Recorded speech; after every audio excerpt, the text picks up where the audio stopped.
Previously on Gears. Let's take a look at the world of Formula One. Here is my take on yesterday's Malaysian Grand Prix.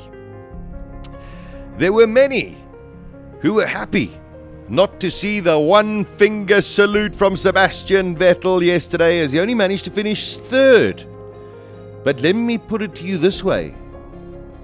The Mercedes Formula One team are playing games with the opposition.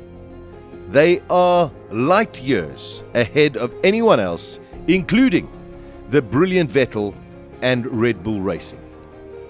Now, prior to the season starting, I did say that I was concerned that with the new rule changes, that we might have a team that gets everything right and dominates the racing.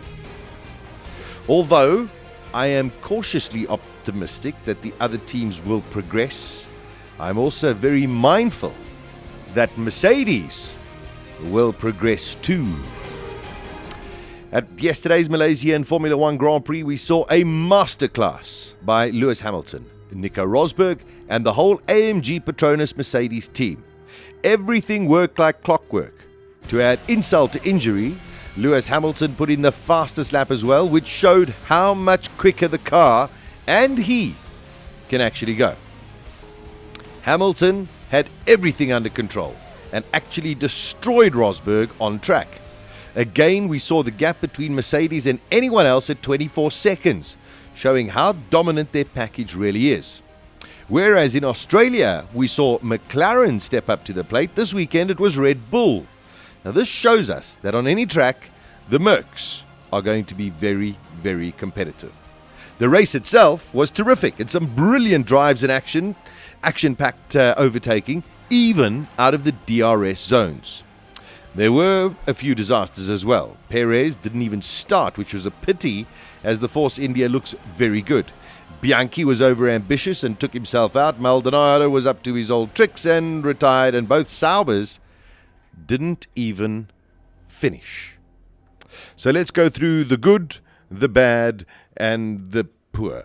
The good, AMG Mercedes Petronas, outstanding performance, showing what an asset Ross Brawn was and his clever employment of aerodynamicist and designer Aldo Costa.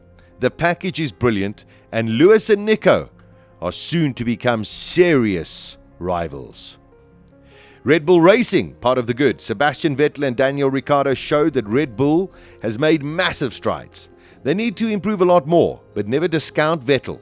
Ricciardo's day just went from bad to worse. Vettel passed him, then everything went wrong. An uncharacteristic pit stop error by Red Bull, then a stop-go penalty, then front wing failure, and then retirement.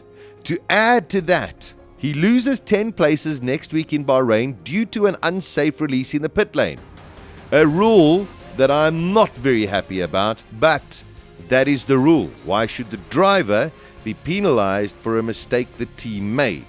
But then you've got to go back to Australia and say, why is the driver penalized also for when the team made an error with the fuel flow meter?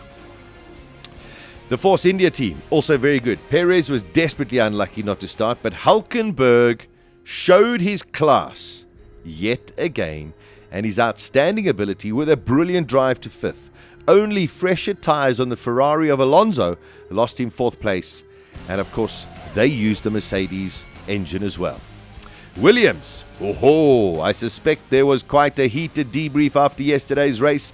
Bottas was told not to harass Massa early on in the race, to which he replied that Massa should hurry up. Later in the race, Massa was told to let Bottas pass, but Massa ignored the orders and drove to finish ahead of the Finnish teammate. All in all, a very solid performance by the team and the drivers, also using Mercedes. The average from yesterday, Ferrari, another disappointing performance from the Maranello squad. Their pace is slow and only improves on lighter fuel tanks. Rumor has it that the Ferrari power unit is about 13 kilograms heavier than that of the Mercedes. They lack power and cornering speed. Now, having said that, you cannot discount the brilliance of Fernando Alonso. A fourth place yesterday would not have been able to have been achieved by any other driver. Kimi Räikkönen had a poor qualifying, but looked handy until the McLaren of Kevin Magnussen clipped his rear tyre. He had to change his strategy. He fought hard to pass Grosjean, but his old tyres never gave him the chance. The one thing Ferrari can look at as a positive, both cars finished again. They seem to be reliable, but they are very down on power. Also in the average, McLaren. Now after Australia, I expected a much better showing in Malaysia than what their drivers delivered. Magnussen's error in hitting Räikkönen cost him a penalty, but he drove back well to finish behind his teammate. Button must be scratching his head and wondering how after Australia that he finished 84 seconds behind the winner. Lotus also in the average category, a vast improvement by Lotus this weekend, and Grosjean drove the wheels off his car. I'm sure he's not overly happy, but he will take heart that the car managed to finish the race, and his fight with Räikkönen must have been very satisfying. Maldonado, well, he's Maldonado. The Toro Rosso team. Jean-Eric Vergne was running very, very well, but Gremlins crept in and retired. His young Russian teammate Danny Kvyat has now scored in both of his first races. An exceptional talent. One to watch for the future. Caterham, a massive improvement after Australia. Both cars finished and Kamui didn't crash. They have a long way to go, but this was a very satisfying weekend for them, especially as it was their home race. Then, unfortunately, the woeful. A disastrous day. Gutierrez tried his best, but reliability destroyed all his hard work, and Sutil is struggling with a very heavy Sauber. And finally, Marussia. Bianchi is very frustrated, pushed too hard. He collided with Maldonado and eventually retired. Chilton finished another race, but spent most of the race just getting out of the way. Not good enough. I thought the Malaysian Grand Prix was terrific. I am concerned by any team dominating the sport.